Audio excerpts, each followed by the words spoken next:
Can you describe it in compared to the primary cardinal vowel number 1?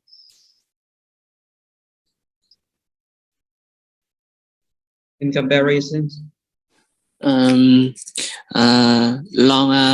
e open near primary cardinal vowel 1.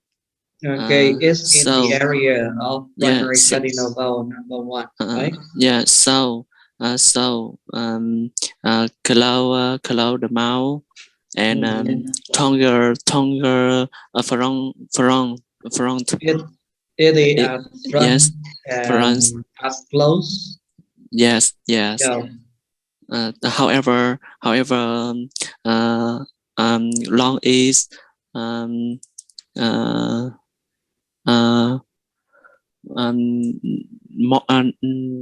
không có bằng với lại là số 1 ạ. Okay, not as close. Yes. Not as close as primary cardinal vowel number 1.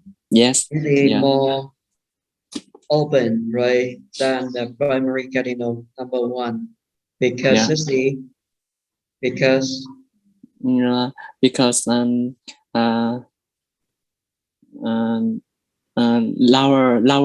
long is lower cardinal vowel 1. Okay, it's lower than the primary cardinal vowel number 1. Yes. And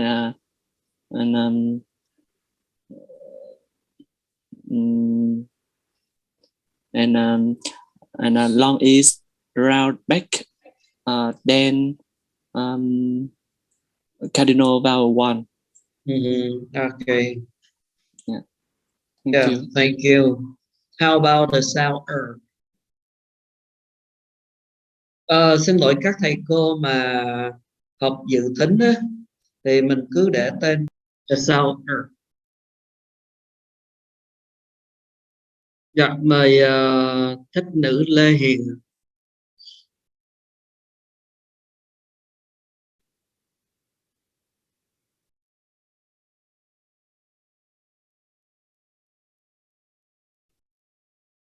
Dạ, thích nữ Lê Hiền ạ.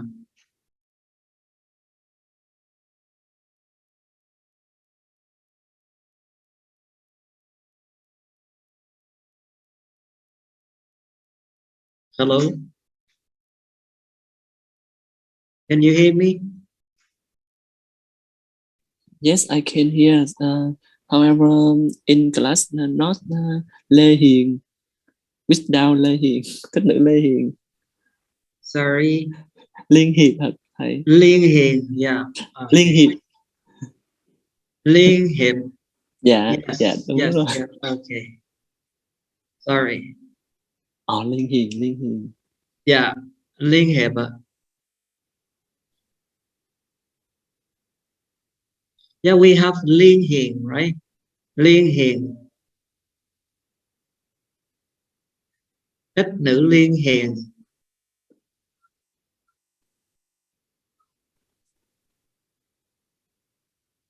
Hello. Okay, chắc mạng bạn đó yếu đó. Yeah. How about thích Tịnh Dũng?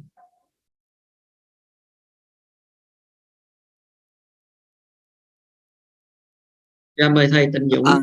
Sorry, I have just taken part in class, so I don't know the question. Okay, can you describe the sound long vowel in comparison with the primary cardinal vowels? Sorry, I have take time to prepare. Okay, thank you. Mời thầy Trung Phúc ạ.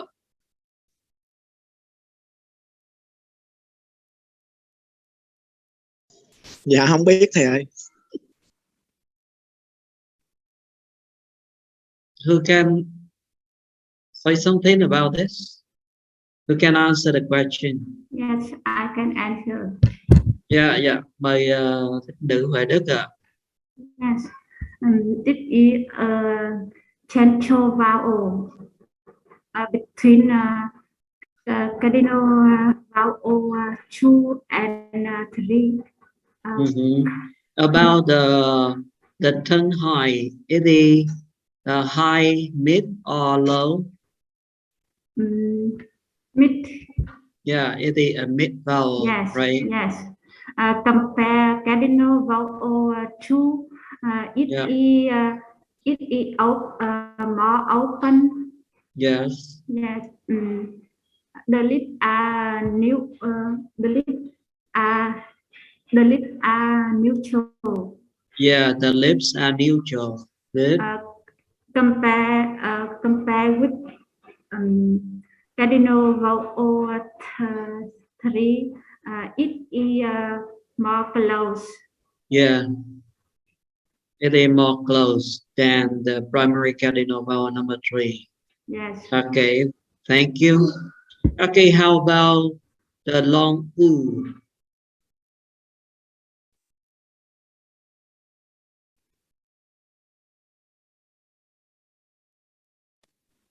Long u, long u, uh, in a play near In the area of? yes, near cardinal vowel 8. Yes. So, however, it's lower, Lower, not loud. yes, Low, low, O sound. lower, Lower. cardinal vowel 8. Lower than. Yeah, lower than cardinal vowel 8. Yeah. So um, open mouth, and Is this open? yeah, open mouth. Ooh. Is this open? Ooh. Um, sorry, cloud on the mouth. Close, right? But not as close as the primary cardinal vowel number 8. Okay, what else? And What about the roundness? The distinctive feature roundness. tongue about tongue. Is it spread or neutral or rounded? Spread, neutral, or rounded? Long U. Round. Yeah, it is rounded, right? The Rounded. lips are rounded. Okay, what else? Yes. About the tongue high, is it high, mid, or low? Low. Is it low vowel? The tongue high, tongue height. Here we have high area, right? This is mid and this is low area. Okay, so yes. U in is a high vowel, right? Yeah. Okay, thank you. Okay, what about the sound ah? Okay, ah, ah. For example, in the word like car, right? R, car. Okay, who can describe the sound ah?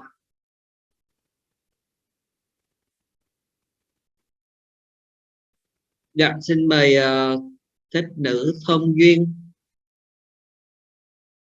Would like to invite thích nữ thông duyên. Yes, it's this is as open vowel. The reason is it's like cardinal vowel number 5. Yes. And the lips is in neutral. Is this neutral? The lips are neutral. Neutral. Neutral in this area, right? But it's not The position this area. the it's it back as It's back. Yeah. It is back as the primary cardinal vowel number 8, number 5. Yeah, number 5, isn't it? Number 5. Okay, but it's not at back, right? Yeah. It's not at back at the primary cardinal vowel number 5 here. Yeah. Okay, good. Thank you. Okay, that is the way we use the primary cardinal vowel system, right, to describe the specific sounds in a language, right? Okay, we can see here, right, how it is said in the book. For example, the sound long E, right? For example, in the word like beat, mean, and peace, right? This vowel is nearer to the primary cardinal vowel number 1, right? It's nearer to the primary cardinal vowel number 1 in compared to the short E, right? Long E is nearer to the primary cardinal vowel number 1, right? And it is closer and more front, right, in compared to the short vowel E, right? And the tongue shape is not as much different from the primary cardinal vowel number 1, but the lips are only slightly spread. Okay, so it's a little bit different compared to the primary cardinal vowel number 1, right? Because long E, right, for the lip is slightly spread E, right? But when you pronounce the sound E, it as close as possible, right? E, but we pronounce E. E is slightly spread, okay? So in compared to the short vowel E here, it is more front and more close, right? In compared to the primary cardinal vowel, compared to the short E. Yeah, and for the sound right, in the word like bird, fern, or buzz. This is a mid-central vowel. We talk about mid, it is related to the height, right? About central, it is the front note and back note, right? Distinctive feature. So the sound is the mid-central vowel. Nó là một cái nguyên âm về cao độ, nó là ở cái tầm trung, đúng không ạ? Còn về về fronted và backness thì nó là âm ở giữa, essential. And the lips position in neutral, cái vị trí của lưỡi, right, của môi thì như nào ạ? Neutral, trung tính, right? We have spread, neutral, and rounded. Okay. In the last section, right, we studied that the sound at the front vowel, at the front, right, they are spread, right? The central in the middle, right, they are neutral, and at the back they are rounded. I remember. Âm càng hướng về phía trước, đúng không ạ? Thì môi thì sao? Spread. Âm ở giữa thì môi neutral. Còn âm ở phía sau thì môi rounded. Right. Okay. So the sound sound like in the word card. When you pronounce this sound, your mouth should be a little bit round and it's wide open because it's a low vowel, right? Right? Same like in the word car, hard, or hot. Yeah. So the mouth is wide open, right? This is an open vowel in the regions of in the area of the primary cardinal vowel number 5, right?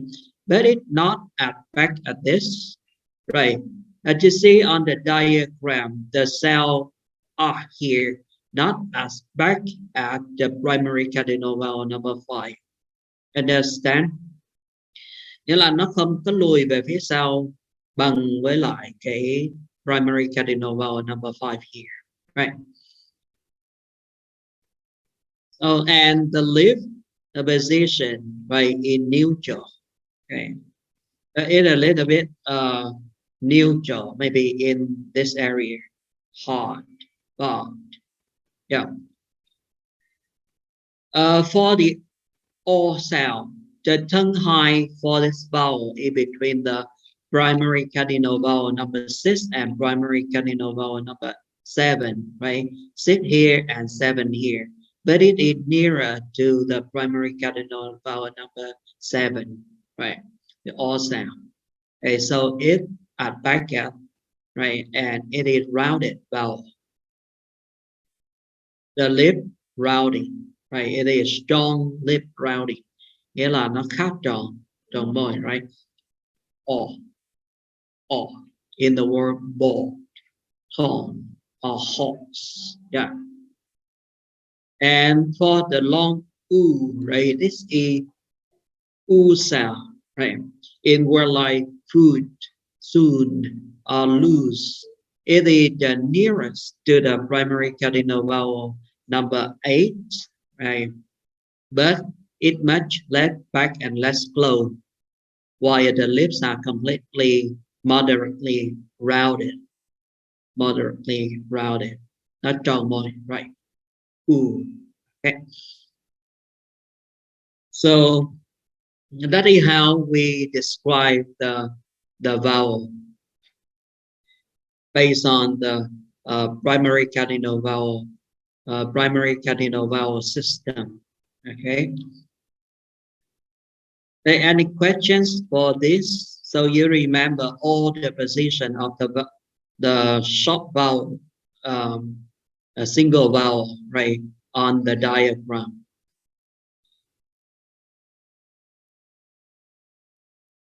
Right. You can you try to draw the chart again and then put all the single vowel of English on the chart. Các thầy cô cố gắng vẽ lại cái biểu đồ và đặt tất cả những cái nguyên âm này vào trong cùng một cái biểu đồ. And for the primary cardinal vowel system too. How many minutes? 5 or 10 minutes? 10 minutes. 10 minutes. Okay, try to remember the position of the vowels. Okay. And put all the vowels of English on the same chart, the same diagram. Các thầy cô vẽ lại cái biểu đồ, cái sơ đồ này và đặt các cái primary cardinal vào, đặt short vowel vào và đặt long vowel vào cùng chung một cái biểu đồ, để chung một cái sơ đồ luôn nha. Đây, 10 phút rồi. Thầy cô nào xong rồi có thể show lên cho lớp xem nha.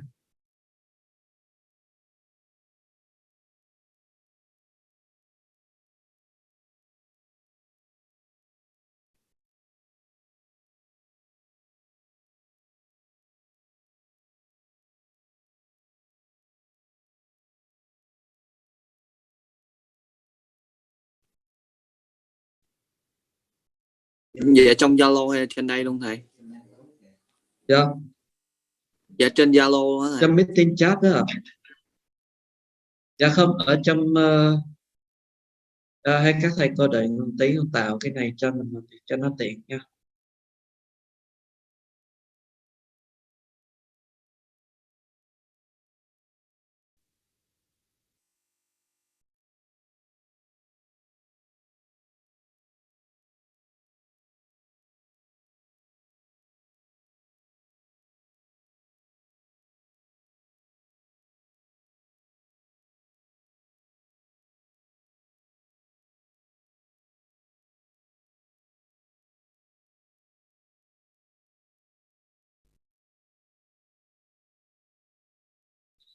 Các thầy cô có làm việc trên Bắc Định bao giờ chưa? Dạ chỉ quay video thôi ạ. Dạ chưa.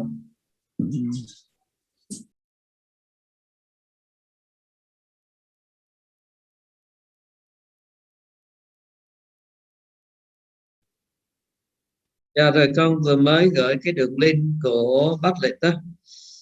Các thầy cô vô trong ngay chỗ phần meeting chat có cái link đó và click vào cái link Padlet giùm con.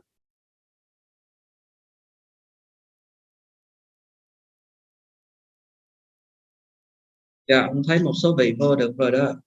Rồi để post thì các thầy cô thấy bên màn hình bên phải của màn hình bên dưới á, nó có một cái dấu cộng á, the plus, thì các thầy cô click vào trong đó rồi mình có thể upload cái hình mình vừa mới chụp lên thông qua cái Padlet được. Dạ vâng, rồi con thấy có thầy đã nộp được rồi đó.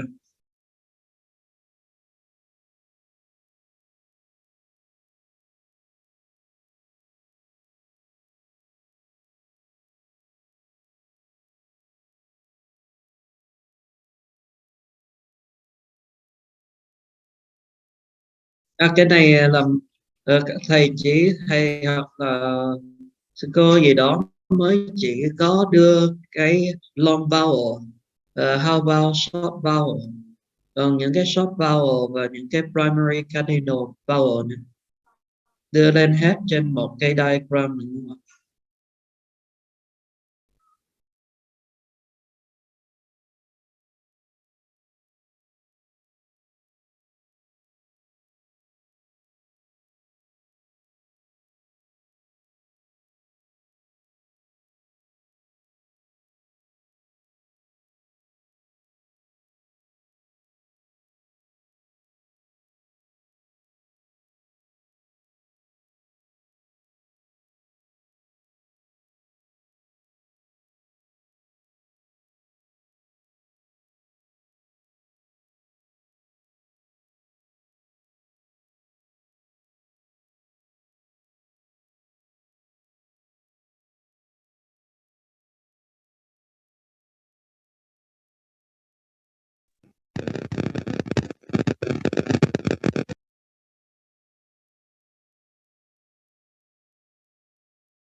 Dạ thầy tắt mic rồi ạ.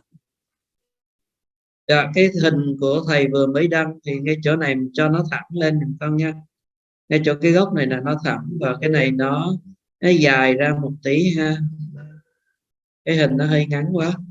Dạ, cho nó dài ra một tí ở đây nè, cho mình dễ thể hiện. Đây, ở đây ngay chỗ các cái nốt của primary cardinal vowel thì mình chưa có để các cái symbol nó vào, mình đặt các symbol vào. Ok, đây thì các thầy cô ráng cố gắng nhớ dùm con các cái vị trí ha.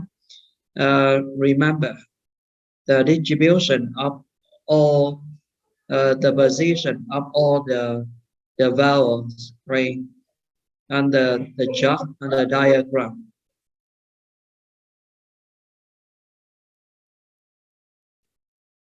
Okay, we have just finished the single vowels.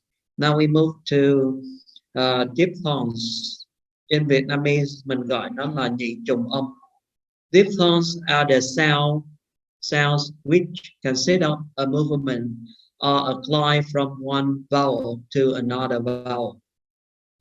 Diphthong nhị trùng âm nó là những cái âm mà chứa hoặc là bao gồm một cái sự chuyển động hoặc là một cái lướt từ một cái nguyên âm này sang một cái nguyên âm khác. Okay. A vowel remain constant, right, and does not climb equal a pure vowel. Những cái nguyên âm mà nó cố định, nó không thay đổi, right, và không có lướt thì mình gọi nó là pure vowel, các cái nguyên âm thuần khiết. Còn những cái nguyên âm mà nó lướt in diphthongs, right, thì mình có những cái nguyên âm này. For diphthong, right, it divided into two groups, centering and closing.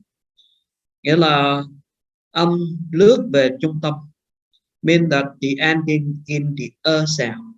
For example, we have ear, air, and ur, mean that it starts from the sound, the vowel e, right, and fly to the vowel er. The same line from e to u to The other group is closing, gọi là âm đóng. For the ending in I and ending in u. Why we call it centering? Because a sound here, it is central, right? A neutral vowel. Why we call it closing? Because e and u, right? They are high vowel. So the mouth close. So the diphthong, these diphthongs ending in closing vowel e and closing vowel, close vowel u. We have a, I, oi, o, and l. So as you see here, right, the sound here, right, it is a mid central vowel, right. Âm là một cái âm trung tính, đúng không? Nó là âm mid. Nói về khi mà mình đề cập tới when we talk about height, right, and it is central when we talk about front note and back note, and the lips are neutral, right, when we talk about roundness. So the diphthongs like ear, ur, air, so it climbs from e to from e to and from u to It starts from e, right, fly to start from u, fly to start from e, fly to But as you see here, right, in the diphthong, the position of the initial sound a little bit change, right? For example, ear, it is more close, right, than the e as in pure vowel, or the air here. You remember its position here, right, in the middle of the primary cardinal vowel 2 and the primary cardinal vowel 3. But in this case, it is lower. It moved to this area, right, and then close to the sound. Understand the starting point, right, of E is a little bit closer because it's higher than the pure vowel. Understand? Và các thầy cô có hiểu chỗ này không ạ? Can you follow up my lesson? Ở nãy giờ con không dịch đó. Các thầy cô có hiểu không ạ? Yeah, thầy translate tiếng Việt. Yeah. Ok. Rồi thì ý là như này ha. Thì hồi nãy mình nói là các cái vowel mà nó không nó constant, nghĩa là nó thường xuyên không thay đổi, đúng không? Và nó không có lướt thì nó là những cái pure vowel. Nó là những cái nguyên âm thuần khiết. Giống như mình đã nghiên cứu ha. Giống như trong trường hợp này nó là những cái pure vowel. Trong những cái bài trước mình vừa mới đã học thì nó là những pure vowel. Đây là pure vowel. Yeah.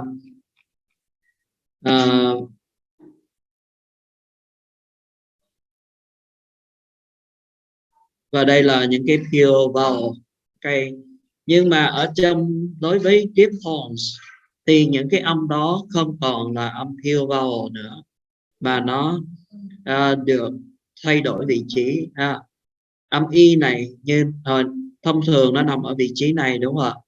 Tuy nhiên trong diphthong thì nó thay đổi, nó higher và nó closer, nó đóng hơn, đúng không? So với pure vowel. Còn âm e đối với pure vowel thì nó nằm ở vị trí này, đúng không? Nằm ở vị trí giữa primary cardinal vowel 2 and 3. Nhưng trong trường hợp của diphthong thì nó lại more open, nó mở hơn. Yeah. Còn trường hợp của u cũng vậy. Has a starting point similar to put. Điểm u thì nó giống với lại cái pure vowel. Okay. Và nó lướt xuống như đây. Yeah. Thì bởi vì âm này là âm ở giữa, cho nên nó được chia thành một cái group, nó gọi là sentient diphthong. Sentient diphthong because it's ending in sound, because is in the central position. Rõ mà. Đây, đối với nhóm này mình gọi nó là closing diphthongs. Bởi vì sao? Bởi vì y và u là những cái high vowel and close vowel, đúng không? Nghĩa là âm càng lên cao thì nó càng đông, đúng không? Thì nó gọi là close vowel. Thì những cái cặp diphthongs nó bắt đầu từ a, nó đi lên i, từ a lên i, và từ o lên i. Cái vị trí của những cái âm initial sound này hay còn gọi là beginning, right? Initial sounds, những cái âm đứng đầu thì nó, you know the word initial, những cái âm đầu, right? Initial sound, it also a little bit different in compared to the pure vowel, right? Thì vị trí nó cũng khác so với pure vowel. Yeah, âm a này, right, khác. Này, e này cũng vậy. Thì nó bắt đầu từ a, i và oi. Thì y, short e nằm ở vị trí này, rồi. Thì nó là một cái close vowel, cho nên đó là lý do vì sao nó gọi là closing diphthongs. Okay. Tương tự we have u sound, right? In the case of o and l, it is also closing diphthongs. Okay. The starting point is the same. Trong trường hợp này, âm đầu của nó khởi đầu giống như âm pure air in the word gap and man. In this case, the diphthong begin with an open vowel between the front and back. It is quite similar with the sound right? Nó hơi gần giống với âm I, right? And this case, oi, the first part start with o. As you remember, the pure sound o here, right? But in this case, o is a bit lower, more open. Right? Bởi vì nó thấp, cho nên nó more open than the o sound. Understand? Các thầy có rõ không? Vậy mình có hai nhóm, đúng không? Nhóm sentient and nhóm closing diphthongs. Dạ được không ạ? Yeah. Yeah, the vowel position for the O sound, right? It starts from the same for the square vowel, right, in the middle, and then it flies to the sound U. Nó lướt sang âm U. Okay.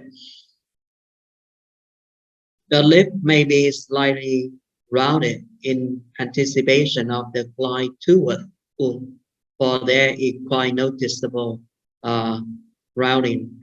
Bởi vì âm nó lướt sang âm u, cho nên là cái môi nó sẽ trở nên tròn môi, right? O and L. Understand? The diphthong begin with a vowel similar to I, right?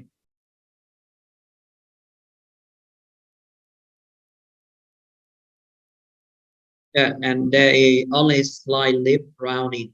O. Hey, we have diphthongs, right? The diphthongs only in British English, right?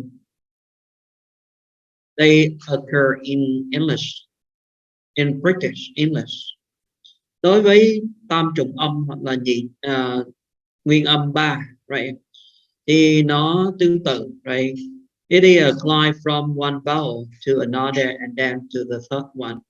Nghĩa là nó lướt từ âm đầu sang âm thứ hai và sang âm thứ ba. Như vậy. Ví dụ như mình có là air, oyer, over, hour. Mình có những cái cặp âm như vậy. But in American English, there are no diphthongs. Trong tiếng Anh Mỹ thì không có, right? Ví dụ như mình có là player, or higher, for example, higher. It becomes the sound. This phenomenon we call coloring, the rhoticity action. Một cái thuật ngữ mình gọi nó rhotics action, hay còn gọi là rhoticity. Hay một cái thuật ngữ khác mình gọi nó là coloring. Đây là một cái action in English. Vậy thì đối với những cái từ mà kết thúc với âm r nằm ở cuối, right? Thì người Mỹ họ sẽ không có đọc, họ sẽ đọc cái âm đó. Nhưng mà in British English, they do not pronounce the final R. Ví dụ in the word higher, right? They pronounce higher. But American English, they pronounce higher. Sound. Higher. Yeah, different. Yeah, ví dụ như là flyer. American English pronounce flyer. Fire, liar, lawyer, mower, hour, vowel. But American English pronounce power. So, yeah. Okay, that's what we study for the vowel sounds. Okay.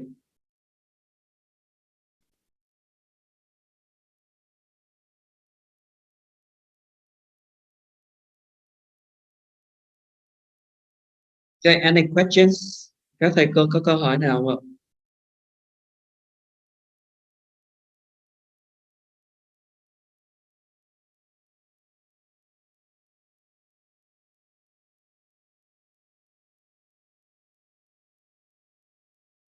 Hello?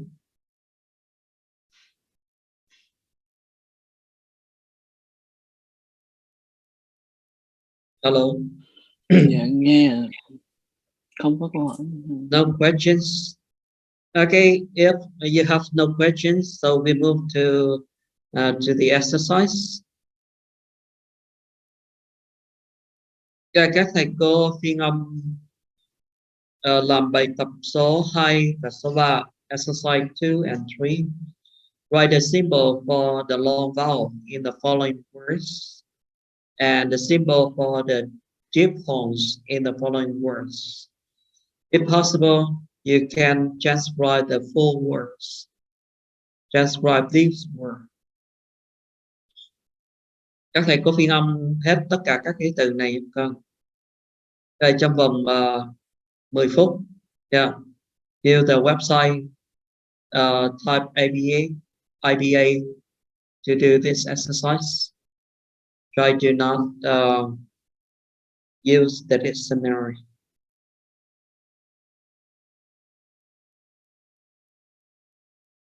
Thôi mình làm bài số 2 trước đi ạ, 5 phút rồi. Mình giải quyết từng bài cho nó gọn. 5 minutes.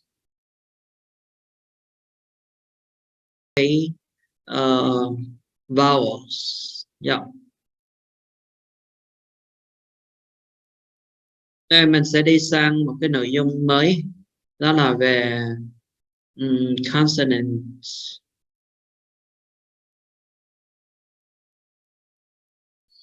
Đây, trong bài hôm nay thì mình sẽ nghiên cứu về sự khác biệt, the difference between phonetics and phonology. Vậy, to know what is this, the definition and the difference between phonetics and phonology. What are the branches of phonetics? Okay, and learn some distinctive feature to distinguish the consonants. Yeah, so as you know, right, this is phonetics. It is about the physical production and perception of sounds of speech. Ngữ âm là gì? Ngữ âm học nó là về việc tạo và cảm nhận cái âm của lời nói. It is the study of physical aspect of speech. It study all the possible speech sound. Nó nghiên cứu về các cái khía cạnh của phát ngôn, right? Và nghiên cứu tất cả các cái âm của các phát ngôn có thể xảy ra. Nghiên cứu all the sound, regardless of languages. Tất cả các cái âm của tất cả các ngôn ngữ đối với phonetics. Yeah. It is study all about the sound we make when we talk. Nghiên cứu về những cái âm mà chúng ta tạo ra khi mà chúng ta nói. Đó là về phonetics. But for phonology, phonology là gì? Mình gọi nó là âm vị học. Deals with the system and pattern of speech sound in a language. Nghiên cứu về cái hệ thống và cái mô hình của những cái âm trong một ngôn ngữ cụ thể. For phonetics, all languages, regardless of any one. But for phonology, deal with a specific language. That is the difference. Yeah. Phonetics thì nghiên cứu về cái âm của tất cả các ngôn ngữ. Còn đối với phonology thì nghiên cứu về cái âm của một ngôn ngữ cụ thể. It describes the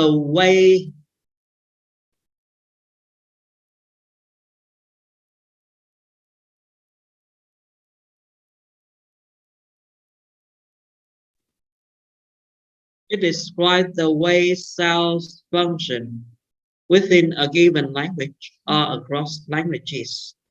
Nó mô tả cái cách mà các cái âm nó làm chức năng như thế nào trong một cái ngôn ngữ cụ thể. Phonology is the study of how the sounds are organized and used in natural languages. Nó là nghiên cứu về những cái âm được sắp xếp và được sử dụng trong ngôn ngữ tự nhiên như thế nào.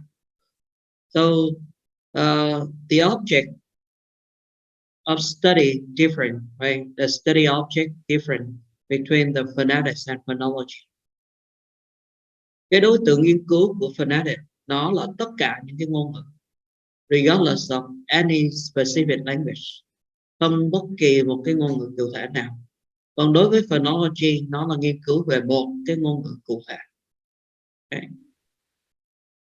Và how they use or how they change in natural speech. Và nó được thay đổi như thế nào trong ngôn ngữ tự nhiên.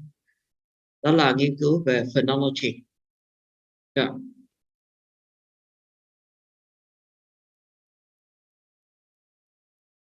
So for phonology, right, analyze the sound pattern of a particular language. Nó phân tích về cái mô hình âm của một ngôn ngữ cụ thể. Okay. By determining which phonetic sounds are significant and explaining how these sounds are interpreted by the native speaker. But for phonetics, analyze the production of all human speech sounds regardless of language. Đối với phonetics thì nó phân tích việc tạo ra âm, tất cả những cái âm mà con người có thể tạo ra, bất kể một cái ngôn ngữ nào. Okay. So that's why we have the IBA, right, system. The IBA means that the International Phonetic Alphabet. Okay. Đối với phonetics. For phonology and is study of how the sound are organized and used in natural language. Cái âm nó được nghiên cứu, nó được sử dụng, nó được sắp xếp trong cái ngôn ngữ tự nhiên như thế nào. For example, we have the word, the phrase like not and yet. In natural speak, the native speaker may pronounce it as not yet. Okay, mean that the sound it combined with the sound yet, it becomes the ch sound. So we pronounce as not yet. Understand? So phonology deal with these phenomena. Thì cái âm vị học nó giải quyết hoặc nó nghiên cứu những cái hiện tượng như vậy. We call the phonological phenomena. Yeah. And the phonological system of a language include an inventory of sounds and their features and pragmatic rules which specify how sound interact with each other.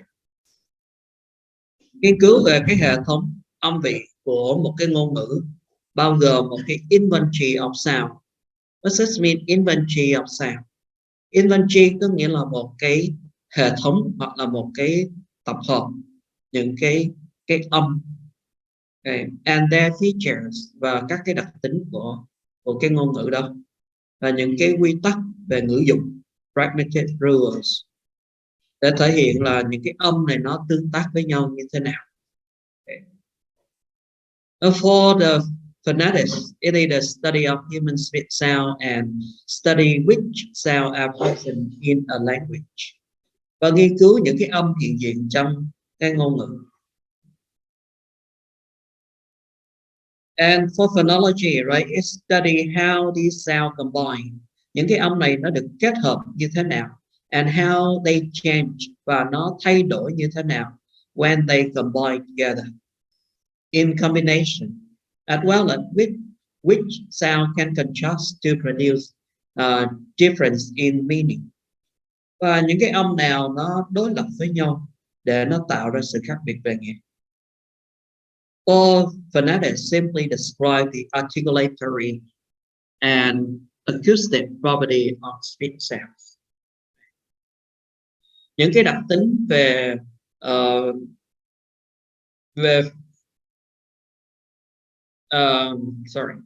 những cái đặc tính về phát âm, right? Về cấu âm và những cái đặc tính về âm của các cái phát ngôn nó như thế nào. Thì đó là sự khác biệt giữa the difference between phonology and phonetics. Okay. Thì mình có thể phân biệt được hai cái thuật ngữ nó khác nhau như thế nào. Yeah. Ngữ âm thì nó nghiên cứu tất cả những cái âm chung chung, right? Còn đối với phonology nghiên cứu một cái ngôn ngữ cụ thể, in natural speech. Okay. Đó là sự khác biệt chính của phonology and phonetics. For some branches of phonetics, một số nhánh của ngữ âm học thì mình có là acoustic phonetics. thì nó gọi là thính âm, right? Acoustic.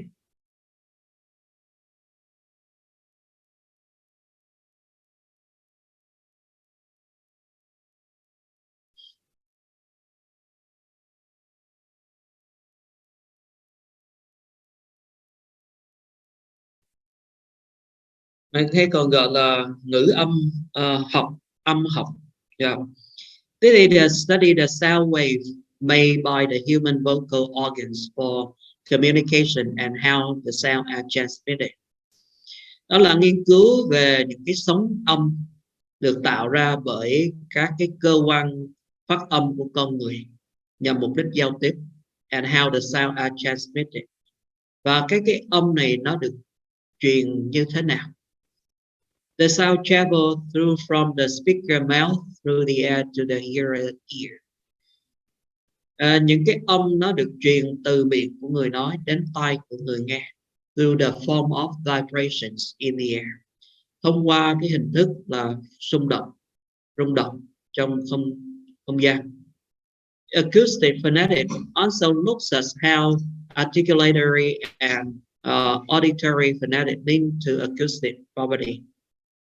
Thì nó cũng xem xét những về ngữ âm, về cấu âm và thính âm, right? Có liên quan gì tới cái lĩnh vực đó. The second branch of phonetics is auditory. Mình gọi nó là ngữ âm học thính giác hay là ngữ âm học tri giác. This is how we perceive or hear the sound. Nghĩa là mình cảm nhận hoặc là nghe cái âm nó như thế nào. How the ear, friend and auditory nerve perceive the sounds.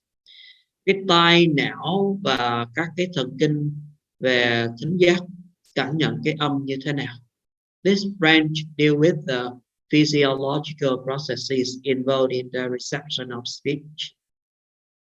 Thì cái nhánh nghiên cứu này nó liên quan tới những cái quá trình về sinh lý học mà liên quan tới việc tiếp nhận cái phát ngôn. Okay. For articulatory phonetics, that's what we study in this course. Đối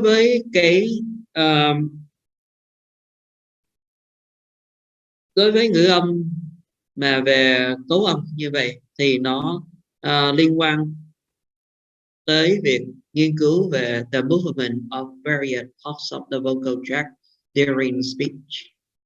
Việc chuyển động của những cái bộ phận của đường cấu âm, right? Trong quá trình tạo âm. The vocal tract is the passage above the larynx where the air passes in the production of speech, as we study in the first lesson, right?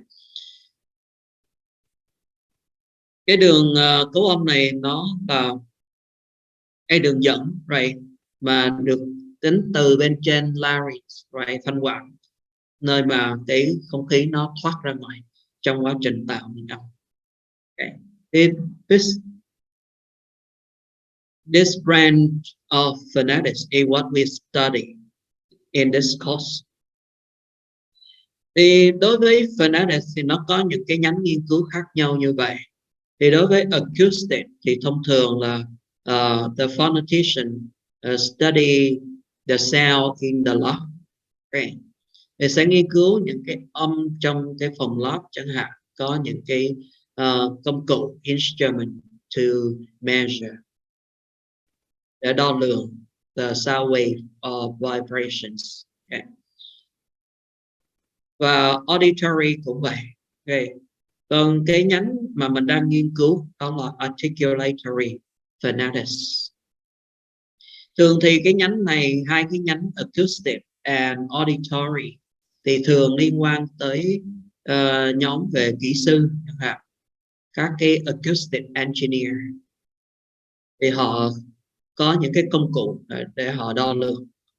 Còn cái nhánh này thì liên quan tới về linguistics, các cái nhà ngôn ngữ học liên quan nghiên cứu về vấn đề về dạy và học, vân vân. For articulatory phonetics, mean to describe, để mô tả the movement of various parts of vocal tract during speech. Okay. Đây hôm trước mình cũng đã phân biệt giữa cái voiceless and voice, right? For voiceless sound, when the vocal folds are spread apart, the air from the lung passes between them without obstruction. Right. Let me show you the clip to know what is this, the vocal tract. Các thầy cô đợi một tí nha. The vocal cord, sorry.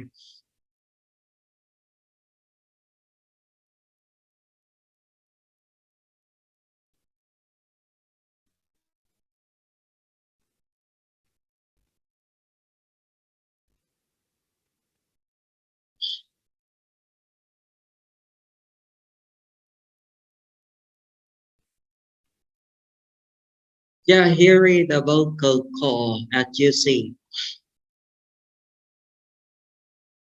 Yeah, đây là bên trong cái miệng của mình đó.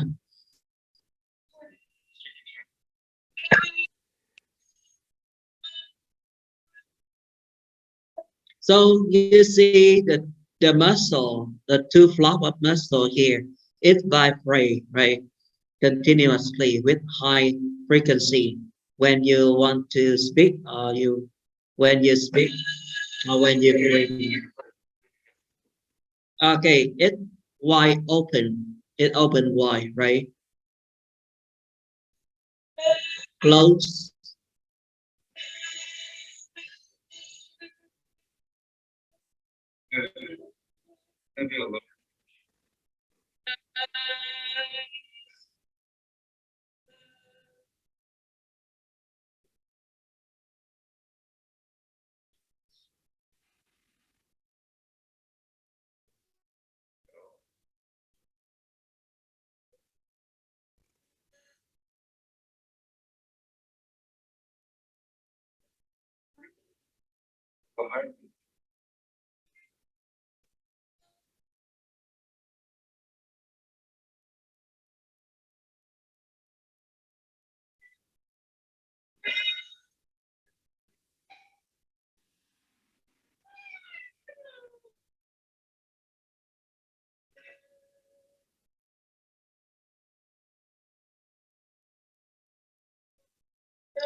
Sorry, I share the sound.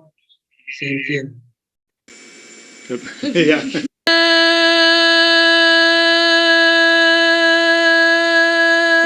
take a breath. Now do that soft.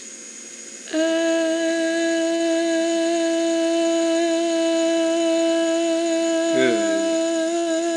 Now do the lower pitch.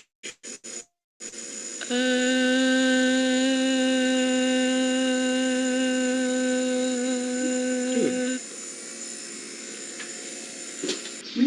Lean forward.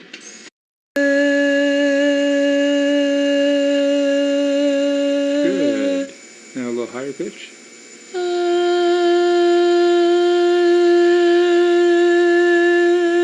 Good. A little higher.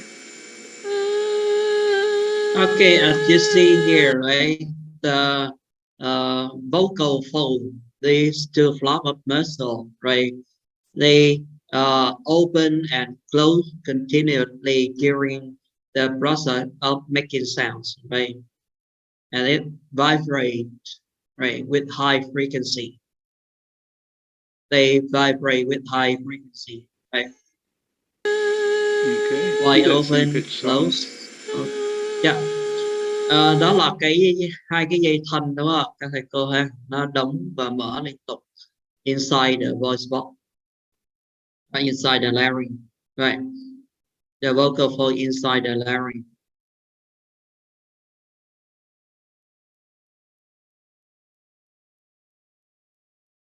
Yeah, so for voiceless sound, right, when the vocal fold are spread apart, um, when the vocal fold, right, they spread apart, the flow of air from the lungs, right, move past the lungs, passes between them without obstruction, right? So the sound produces it in this way.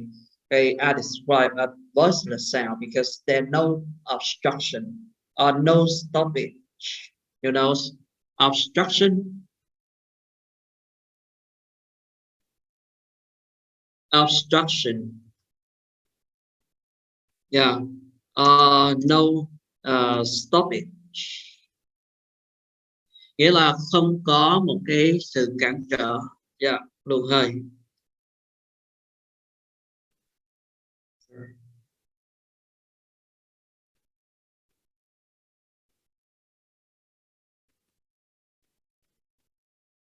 Obstruction or stoppage. Right. Thì khi mà cái vocal fold của mình nó mở rộng như vậy thì cái luồng hơi nó thoát ra ngoài một cách tự do, right, freely, without obstruction, without stoppage. So in this case we producing the sound voiceless sound. Thì mình tạo nên cái âm đó là âm vô thanh. Vì vậy khi mà mình phát âm rồi những cái âm đó thì mình sẽ cảm thấy là nó không có rung gì cả, bởi vì nó không có bị cản trở luồng hơi. Right, like we pronounce the sound right without vibration. Right. But when the vocal fold they draw together, khi mà cái dây thanh nó khép lại như vậy, the air from the lungs, right, repeatedly push them wide apart. Thì cái luồng hơi nó sẽ liên tục đẩy cái dây thanh ra hai bên, right, so that it can pass through, creating a vibration effect. Thì nó sẽ tạo nên một cái hiệu ứng rung động, right, when the sound moves out, right. So when the airstream moves out, so the sound produced in this way are called are described as the voice sounds. Okay. So we distinguish between the voiceless and voice. Right? Đó là một sự khác biệt giữa âm hữu thanh và âm vô thanh. Đối với vô thanh thì without obstruction, but for voice, voice there obstruction, right?